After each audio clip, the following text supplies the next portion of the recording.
Fast and firm on this Saturday afternoon here at Gulfstream Park West. A slight and light South Florida breeze in the air. We've got plenty of turf on the card, and I can promise you one thing, that starting gate by the first will be moved. We'll have it in place because the first, at about 1:05 Eastern, will kick off the first of 5 turf races on the program. Jason Blewett, happy to be joined by Claudia Spadaro. Good to have you with us, and how are things?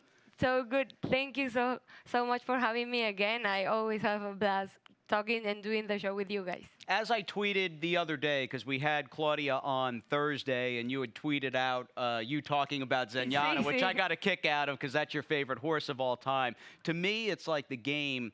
I love the international aspect, that different countries, cultures. We all love the thoroughbred. We all love racing. And where did you grow up in Venezuela? Where did you grow up? Yeah, I grew up in Venezuela, and then I came here when I was 16, and I studied I got my degree here, and then right after I started working with horse racing. But I have been involved in horse racing my whole life. I grew up in Venezuela, in the horse track, and then when I came here, the first thing that I did was me and my dad, we started this passion that we love. So the first thing that we did when we came here, we came to Gulfstream. You had to go to Gulfstream Park. Although I grew up in the United States, I would come down when I was still working and living in New York. I'd come down to visit mom and dad, who live about 90 miles north of Gulfstream. And yeah, when we were down, or I was down in January and February, we'd come down to Gulfstream as a family, and just love the game like you and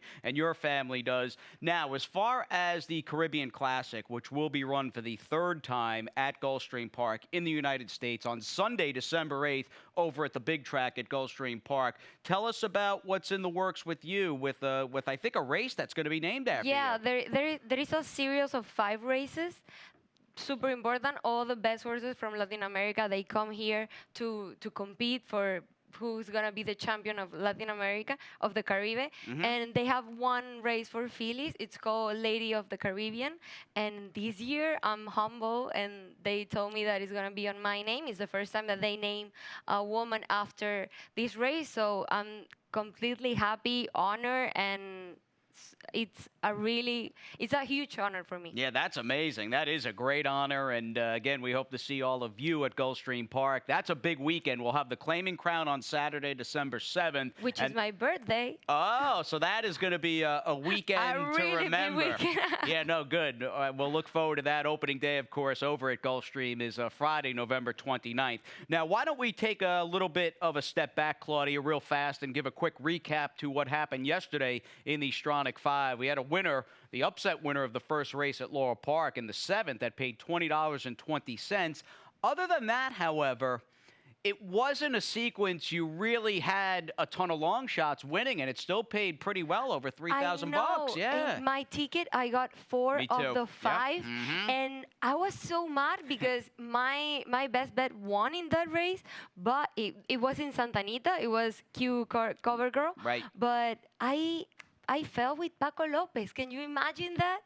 Like one of the leaders here at Gulfstream Park West. So you had the law, because I liked Paco in the last. Yeah. I mean, I liked that horse for David Fox, and I missed the first winner at Laurel Park. So you had that. I had the first one at Laura. Yeah. And then Pedro, he works with us in Ipica TV too. He asked me, how do you have that horse in Laurel Park and you didn't have Paco? No Paco. And I was like, well, things happen. Yeah, things happen. That is horse racing. It is racing. It's gambling, and that's why we're back today. It always keeps us coming back. And speaking of Paco, there's no Paco today at GPW. He'll be riding at Keeneland today for trainer Joe Orsino. Imprimis is running. I think it's the Shakertown. We also don't have a Misael Jaramillo, and I know you're excited about seeing his horse run later today at Santa Anita. He's running Chancellor. He's Fred from Jorge Navarro. Yep. And that horse, he really know how to run, and I'm gonna see he versus Omaha Beach, that's going to be a race. And that's a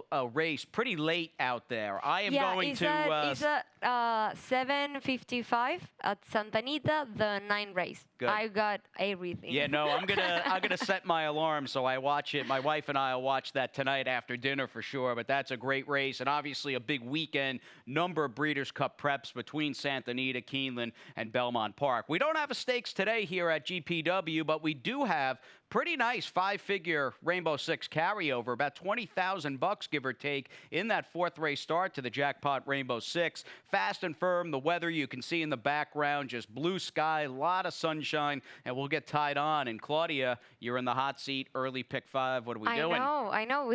I have my early pick 5, and my best bet is gonna be Nation USA in the 2nd race. Number 1 is gonna be for a price of $40.50. Let's see if we pick the winner this time. Absolutely. You're 189 to start, and you and I, for the most part, see this upcoming $12,500 maiden claiming turf opener. We see it in a similar light, and that concerns our top pick, the number 8, Tiz Luna. This horse ran really well last time out. We're going to show that race from September 12th. This was a replay we popped a couple of different times yesterday by virtue of Fine Spirit, who just got run down by Paco and David Fox in the last race. This, to me, Claudia, seems like, and Tiz Luna, by the way, the number 7, in a driving rainstorm. Do you remember this storm? It came from, out of nowhere. It was such a nice day, and it was like the sun was shining, horses were going in the gate, and all of a sudden it turned into this crazy Noah's Ark type storm. But Tiz Luna really ran well, and I love the fact that Fine Spirit, who's in the red cap in 4th, came back and ran really nice in the last race yesterday. I know. I completely remember that day. I was so scared. It was from sun to like a complete storm. Yeah, and I remember that race. Also, the 3 last races from this horse, I really like him. He's always 2nd place. He needs that final piece of luck to got the victory.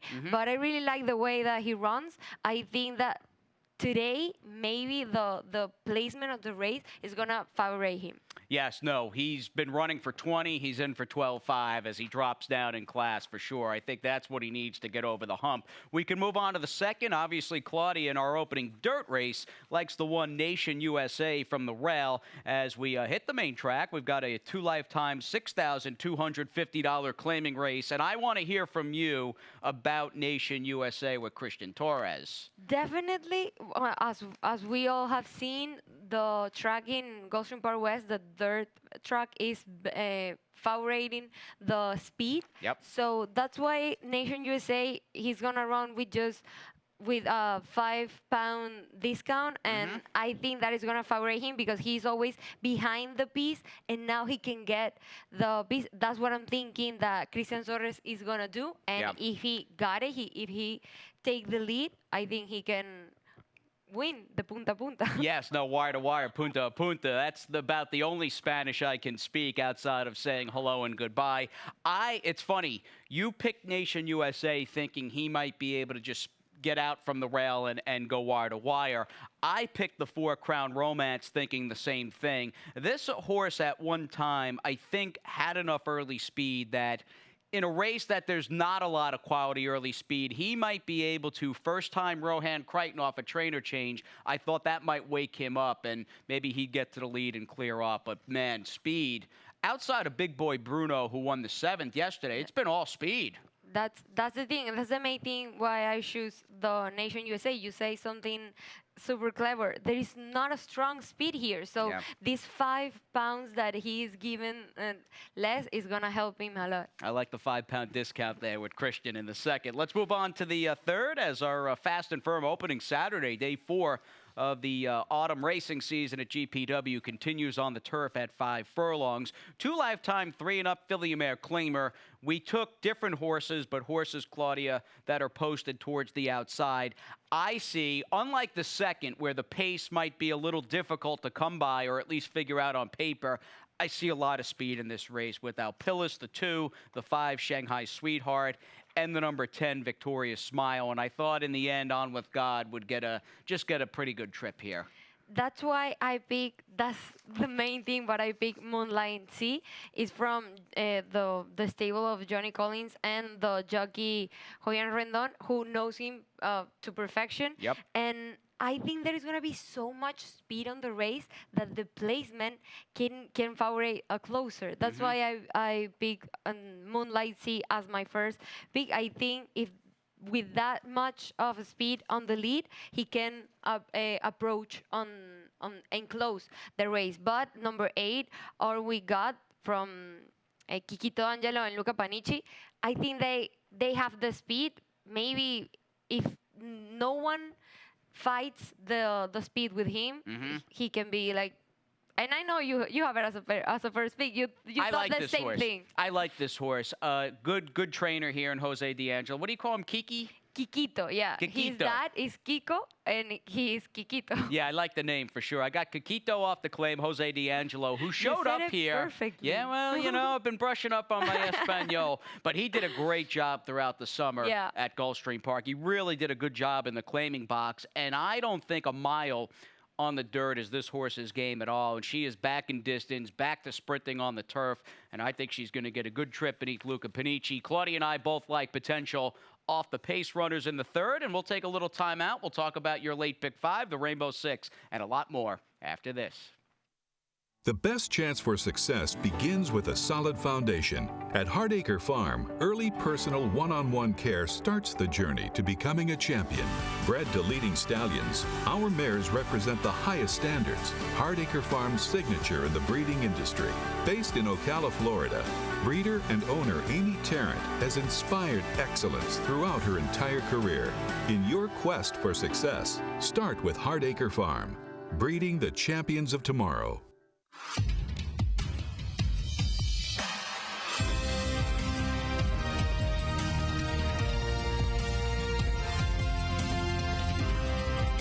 Whether you're at home or at the track, have a stake in the race when you bet with ExpressBet. Sign up for an ExpressBet online betting account and receive up to a $500 sign-up bonus. And we are back about 50 minutes, give or take, to the first race on this opening Saturday of the fall at Gulfstream Park West. Claudia Spadaro, Jason Blewett alongside, and we do, however, wherever, we appreciate you supporting GPW. Now, we have got a Rainbow Six carryover, Claudia, of about $20,000. I'm going to take a little shot at the ticket this afternoon, and I am hoping trainer Bob Hess Jr. has a very big day. I need him in a big way concerning the 6. Cat Quick, do you like the 6 in the first leg? I do, and I know Pedro Casella is also his best bet for today. Oh, and is it? Yeah, Yeah, and I told him the same thing that I'm gonna say here. I think this is a really open race where you have to be smart. Either put all of them or just one, and you guys choose to put number 6, which I think it looks superior. Yeah, no, I do as well. Great spot for a second-time starter. The other Hess horse that I like is obviously down in race number 8, the number 4, Trap Me Later. Yeah, which is my best bet too. Oh, so good. we're sharing a best bet. Good. Finally. I'm in good company with Pedro and Claudia. But seriously, I mean, all kidding aside, the Bob Hess Jr. and his South Florida stable, they've got 2 very well spotted horses that landed in great races today, concerning just the competition. And as you look through this upcoming 4th race, which starts this rainbow, and for the record is a $10,000 3-and-up filly mare maiden claimer on the dirt, there's just not much in here. And obviously, if Cat Quick runs anywhere near her first race or even improves slightly, she's probably just going to win. I completely agree with you. It's a race very, very open, but number 6 looks superior. If she can repeat that race, is going to be the winner, no matter what. Yeah, at a short price. I don't think there is much competition there. No, there's really not. Pretty modest, even for this level at this time of the year. Pretty modest field there in the 4th to start Saturday's Rainbow. Let's move on to the opening leg of the late pick 5. Claudia had the early ticket. She's got the late one as well. This is a very hard race to start this thing out. I know. You've got 3 in every race, with the exception of Bob Hess Jr., who you singled with Trap Me Later. Which is, Yeah, which is my best bet in Yep. the 8th race, number 4. And I'm sharing the best bet with Jason, so I hope we unite forces and this horse finally win. Some good vibes here, right? Yeah. Some good vibes, some good luck. Good energy for this horse. Yep, no, that's what it's about. Life is about the good energy and the passion. Now, 379 for you to start things out in this late pick 5, and this is a very difficult race, very hard race. Now, you picked, know. you like Labhe, who actually is not. We'll look at the replay in a second, but tell us a little bit about Labhe, who clearly, to me, if you don't want one of the horses that ran in the 10th race on September 8th, I mean, you've got 4 rematching, or 6, excuse me, rematching from that field. Labhe clearly becomes, I think, the best looking horse. Yeah, definitely looks like the winner on the paper. He has been running in superior class races with more difficulty, and he won. And then he's dropping to claiming for 10,000. So I think if this horse has a little bit of class, it should be winning. Yeah, no, and she is more or less the new face. Again, not one of the half a dozen coming out of a big field. In fact, a 12-horse field. We'll backtrack to that aforementioned 10th race at Gulfstream on September 8th.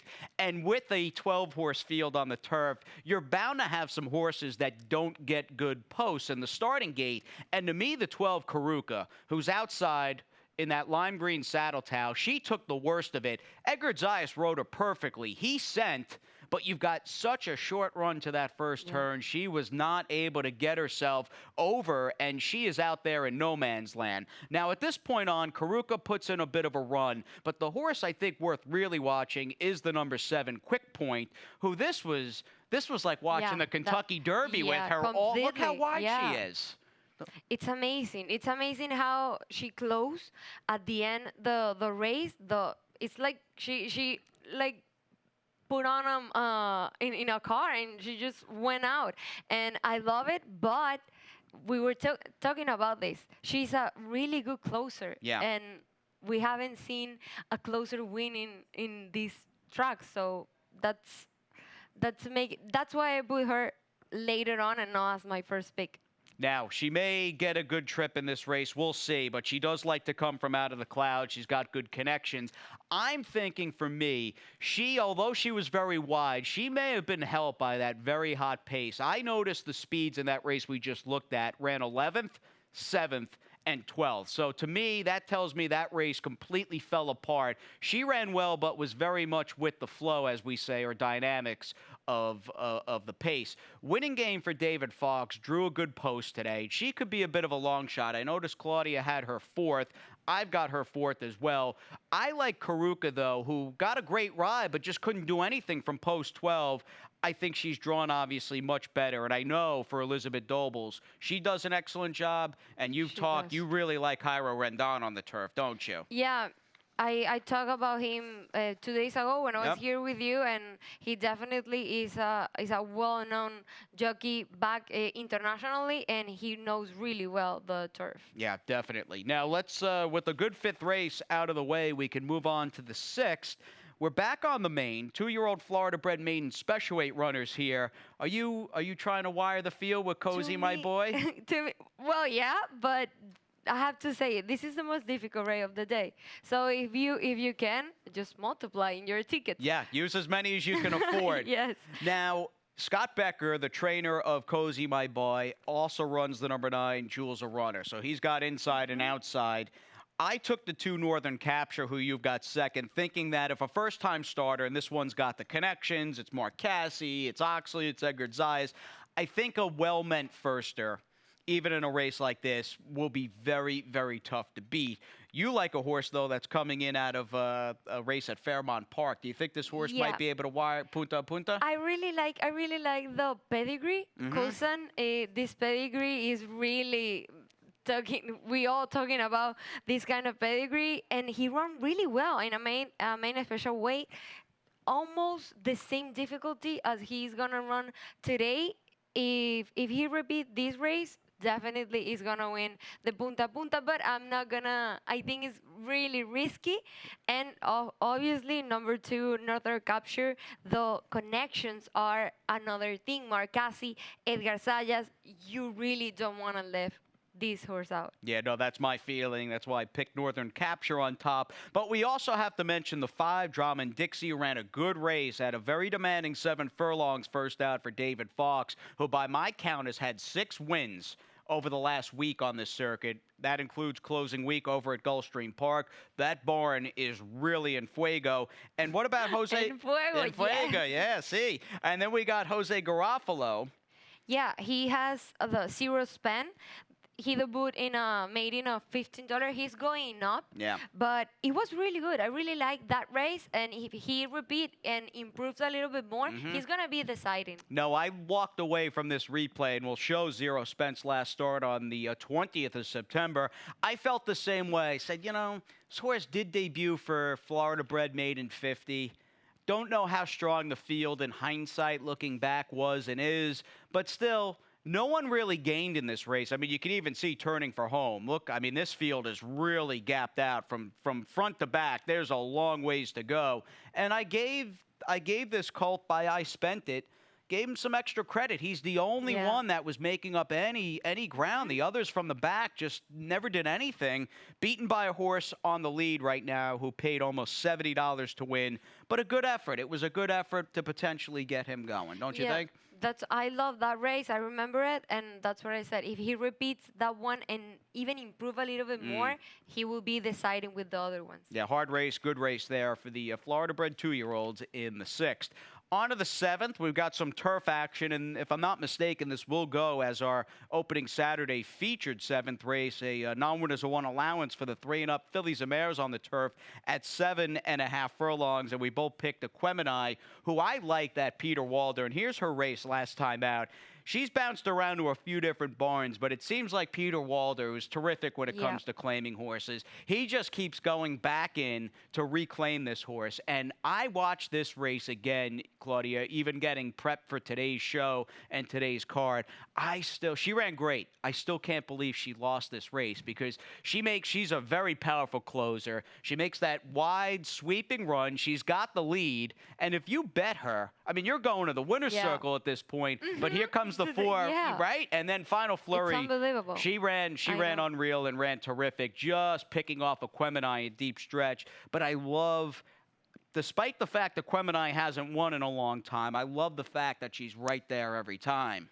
That's the point that I wanted to make. He hasn't won in a long time, but she's always there deciding. Like, he has the heart, and that's the most important. Also, something a key that you said is that Peter Walder claimed her last time, and when he goes out first time with claimers, he has a really good numbers, 23%, which is really good. Also, she knows she's an expert on the distance, and something that is very important in Gulfstream Park West, and when they already have try the turf on Gulfstream Park West, and she has run 3 times and 2 seconds, which is really good. No, I have definitely. I mean, we've only obviously run 3 days here, this meet so far, but I am giving, at least as far as going into a race, I prefer horses that have run here at Gulfstream Park West, whether turf or dirt, that have some experience over the track. Now, that is not the case with the 7 La Australiana, who's probably the horse to beat in this race, maybe by a slim margin. If there had to be a horse to beat, it's probably this filly for trainer Juana Villa. She's coming out of a good effort and a very good field. That Kelsey's Cross field was solid. Yeah, it was really good. And also, she has run with more competitive fillies. Yep. She is dropping. Yeah, the fact that she hasn't tried the turf on Gulfstream Park West disturbed me a little bit, but she's an expert on the distance, and she has a really good numbers of buyers on competing. Yep. Mike Maker's got a Drosselmeyer filly, the number 5 in Valley Date, and it does seem and feel as though, and look, most importantly, like Mike, despite her winning on the dirt, seems pretty intent that she's a turf horse and wants to get her on the grass. I know. I really didn't understand that entry. I thought maybe he's hoping rain today and they're going to take the turf out, because I didn't. That's why I put it as a 4 pick. But number 6, Lady Nina, is going to run with just 116 pounds, which is less than the other ones. Yeah. And she has the speed. Also, she's an expert on the distance. I think we have to be careful with this lady Nina. No, good point. She's got speed, she's got Christian, and she's in good form. I mean, she's coming in out of a nice win and surprised everybody last time out at almost 14-1. Maybe a live long shot for Claudia. 3.76 for Miss Claudia. I'm going to go 3.85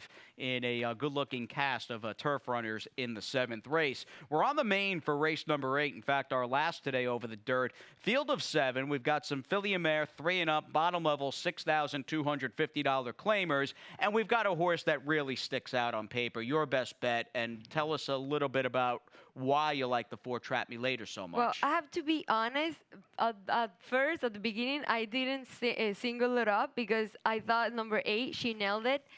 She's always surprising, but when I saw that she was a scratch, I said, I got my best bet. So Trap Me Later, it has she won amazingly on her last race, and then they put it up on a stake for $100,000 on turf. I didn't understand what they did that. Well, she's a Virginia bred, and they sent her to Colonial Downs and took a shot. So I get their thinking, all right, let's run for good money, but that's not her game. She didn't understood nor the track, neither the turf. Now she's coming back to the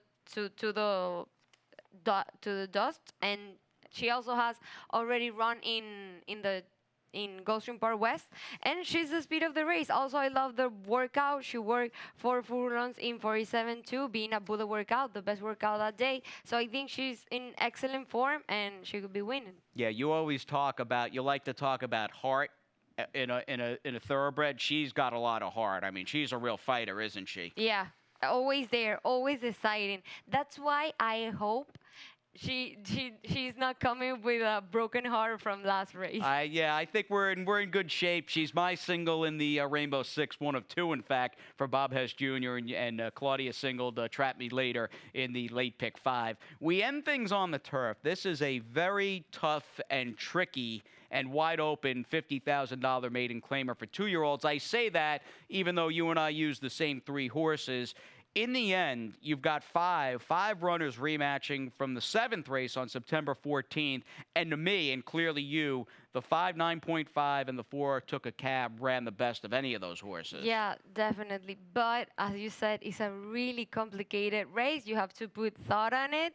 And I'm surprised that we came out with the same. I am too, actually, yeah. Because it's a really open race. I opened with number 4, took a cab from David Brandy and Miguel Vasquez, and he's gonna be her 3rd race, but the first 2 were really good. He came in 2nd, and then they went up until the maiden for 50, and he responded again. Yep. That means that he has been improving, and I hope to see that in this 3rd race. And also number 5, 9.5, from Antonio Sano and Edgar Sayas. This is these connections you have to be careful when they run together. And Antonio is known for he's not really good as the boot, but after that he started to improve the horse as they run. So that's why you cannot have 9.5 outside your ticket. It does seem like Antonio, the more he runs like his 2-year-old maidens, they may not win first outs. They're going to improve, and they start moving up the ladder as far as their ability and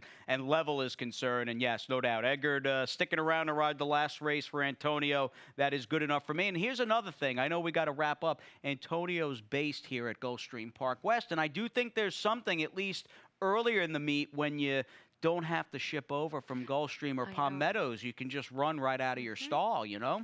Yeah, and also these horses train every single day in gallop and workouts. Everything they do is in that track, so they already know the track. That is their home. Yep, they are not going outside. Just like this studio is your home. And a great job by Claudia today. Thank you, everybody, for tuning in. Our man upstairs, Pete Aiello, standing by. We'll catch up with Big Pete in just a few moments with those Saturday scratches and changes.